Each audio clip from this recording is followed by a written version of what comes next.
Everyone thought she was just a mad, dying woman from the street.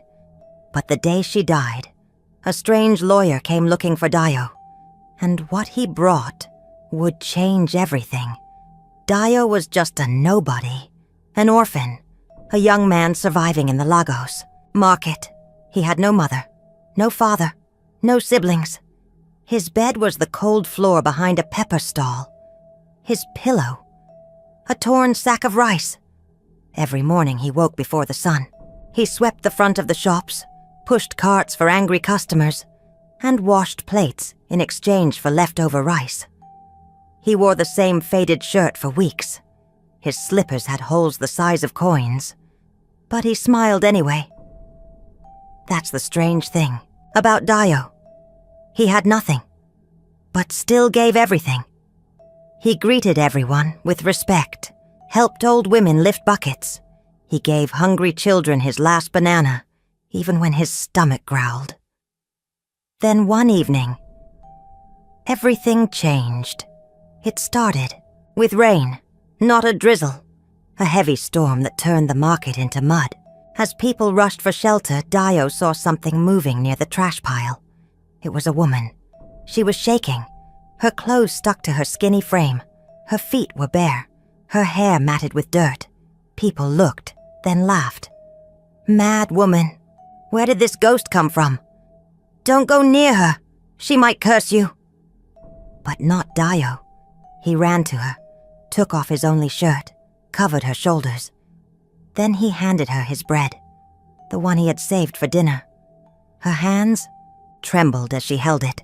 She looked at him with tired eyes and whispered, "You have a good heart, my son." Dio smiled gently, then helped her sit by the corner, beneath the old umbrella he used as shelter. But the next morning, she was gone, dead. Or so everyone said. But what no one knew was that she had left something behind, and soon it would find him. 3 days had passed since the old woman vanished, since Dio gave her his last bread. He hadn't stopped thinking about her, where she went, if she survived the night, or if she had truly died like the market women said. But life moved on. Customers shouted. Oil splattered on his arms as he scrubbed dirty plates behind the shop. Then suddenly, a strange silence fell over the market. A sleek black car pulled up near the roadside. Clean, expensive, out of place. Everyone paused, heads turned. A tall man stepped out, well-dressed, dark glasses, shiny shoes. He looked around, then walked toward the back of the shop. "Are you Dio?" he asked calmly. Dio wiped his wet hands on his trousers. "Yes, sir." Without another word, the man reached into his briefcase and pulled out a brown envelope. "This is for you." Dio blinked. "Me?" The man nodded and handed it over. With shaking hands, Dio tore it open. Inside was a single folded paper. He read it slowly. "To the only person who showed me mercy." Dio's breath caught. His heart thumped. What did this mean?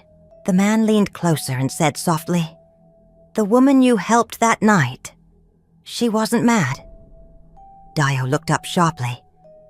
"She was Madame Abigail Okonjo," the man continued, "wife of the late Chief Thomas Okonjo, billionaire, founder of Okonjo Estates." Dio's eyes widened. "No, that can't be." "She went missing a year ago," the man said. "After her children betrayed her, they left her with nothing, so she walked away and went to the streets." Dio took a step back. "You're lying." "I'm not. She left everything behind, except a lawyer. Me." Dio stared at the paper again. His hands were shaking. The man added gently, "She made a will. You are the only name in it." Dio whispered, "Me? Yes. She gave you everything she owned. Her house, her businesses, her accounts." Silence. Dio looked around the market, the same place where he'd once begged for leftovers. He clutched the letter to his chest. His life was no longer the same, and soon the whole city would know who he was. The next morning, a black SUV pulled up in front of the market. Dio didn't even have a proper bag to carry, just a plastic nylon with his shirt and slippers. The driver stepped out, opened the door, and nodded. "Please come with me, sir." "Sir?" Dio had never been called that before. He sat stiffly in the back seat, clutching the letter the lawyer gave him. His heart pounded the entire drive. The windows were tinted. The seat smelled of rich leather. Every turn the car made felt like a new life approaching. They drove for nearly an hour. Then suddenly, the car slowed down. Dio looked up through the window and froze.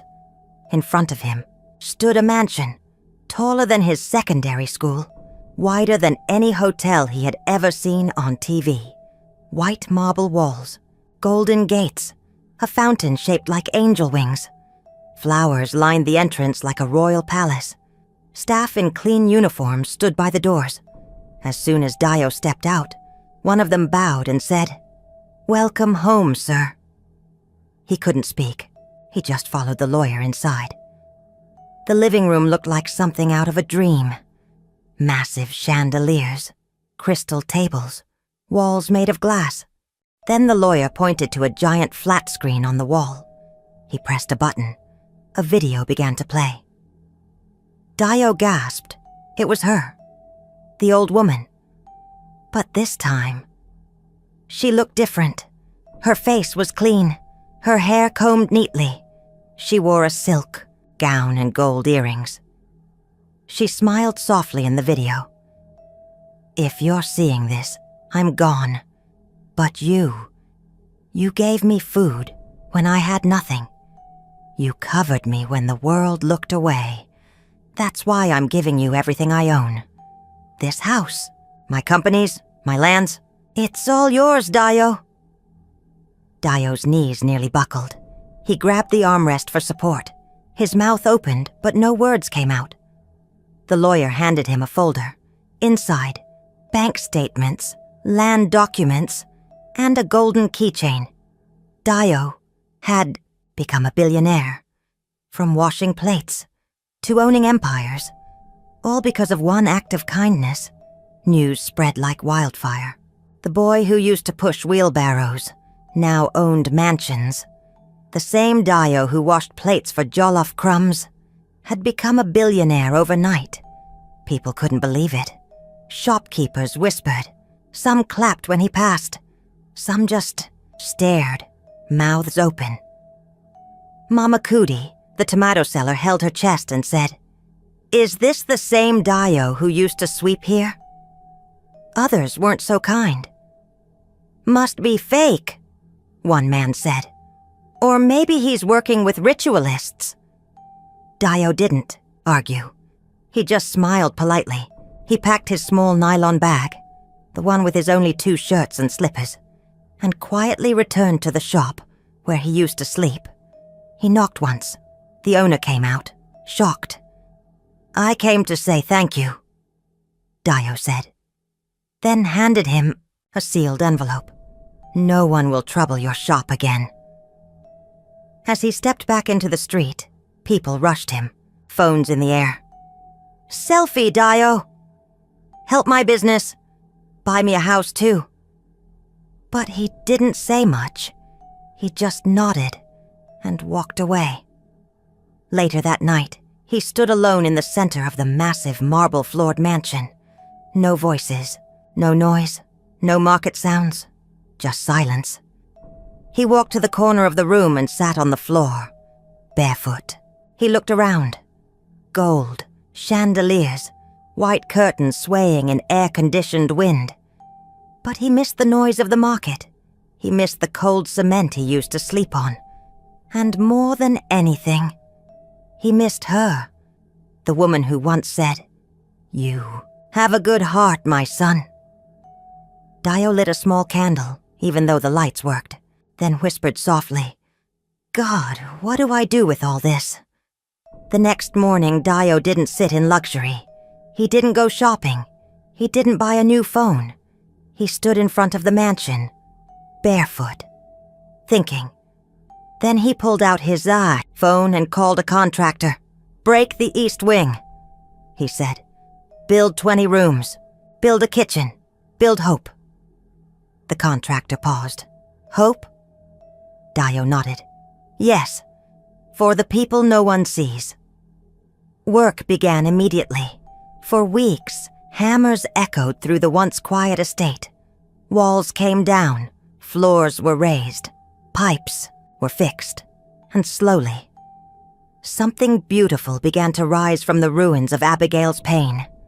Dio named it Abigail's Home for the Forgotten. He poured money into it without blinking. He bought soft mattresses, clean blankets, and rows of metal bunk beds. A full kitchen with rice, yams, beans, soup, medical supplies, inhalers, sanitary pads. He even hired nurses and cooks from the local community. And then, they started to come. Old women, sick women, homeless girls, abandoned mothers. Some limped, some crawled. One woman arrived with only a sack and no shoes. Dio met each one at the gate, smiling gently. "You're safe now," he said. "You'll sleep in peace tonight." He didn't. Just open the door. He opened his heart. Word began to spread beyond the neighborhood. A journalist came. Then another. Soon a photo of Dio holding a baby under the mansion sign went viral. From market boy to angel of mercy. That's what the headline said. But Dio stayed silent. He still wore his old brown slippers, the ones with the torn strap. Still walked to the market to buy yam himself. Still greeted his old boss with a smile and said, "Good morning, sir." As if nothing had changed, but everything had. He had turned grief into comfort, pain into purpose, a mansion into a home. Yet inside him, he still remembered the night rain poured. And one dying woman whispered, "You have a good heart, my son." Now that voice had become his mission, and her name, his legacy. It was a cloudy morning. The sky looked heavy. The air was cold. Inside Abigail's home, breakfast was being served, hot yam porridge and tea. Dio was reviewing a list of new beds being added to the clinic. Then, a loud knock, a commotion near the gate. One of the staff ran inside, panicked. "Sir, a girl has fainted at the entrance." Dio dropped everything and rushed out. She was lying on the ground, barefoot, skinny, her dress torn in places. Her lips were dry, her eyes half open. People had started gatherings outside the gate, whispering. Dio didn't wait. He picked her up in his arms and carried her inside, carefully, like she was glass. He laid her on a clean bed, placed a cloth on her head, and fed her slowly with warm porridge. She didn't speak. Not that day, not the next. For 3 full days, she stayed silent, staring at the ceiling, blinking slowly, as if her soul was still trying to return. On the 4th morning, Dio walked in quietly and sat beside her again. She turned her head, finally looked at him, and whispered one word. "Why?" Dio smiled gently. His voice was soft. "Because someone once saved me too." The mansion had changed. No longer just a house of gold and chandeliers. It had become something deeper. Near the main entrance, mounted above the gate, was a golden plaque. It didn't say private property. It didn't boast of wealth. It read, "This house exists because one soul saw another." Dio stood before it one quiet morning. The sun was rising behind him. The wind danced through the trees. Inside, laughter echoed. Children running, women cooking, nurses checking vitals. A place that once stood silent was now alive with purpose. But Dio didn't stop there. He launched the Abigail Foundation. He built 2 more shelters in nearby towns. He paid school fees for children who had never seen a classroom. He restored abandoned hospitals, sponsored widows, fed the hungry. And through it all, he never changed. Dio still ate with his workers, on the same benches they did. Every Sunday he put on his apron, served food himself, and listened to people's stories. One afternoon during a local TV interview, a journalist leaned in and asked him, "Dio, with all this wealth, why didn't you keep the money for yourself?" Dio smiled, his eyes gentle. He looked around, saw the happy faces, the full plates, the peaceful rooms. Then he replied quietly, "Because I didn't earn it. Kindness gave it to me, so I'm giving it away." Final shot. Dio standing at the gates of Abigail's home. Children run around him, laughing freely. The golden sunlight rests on his face. He looks up to the sky and whispers, "Thank you, Mama Abigail." When you give with a pure heart, the reward may take time, but it always finds you. Would you have helped the old woman like Dio did? Drop your answer in the comments. We'd love to hear your heart, and don't forget, another powerful story drops in 24 hours. Subscribe now. Let's keep kindness alive together.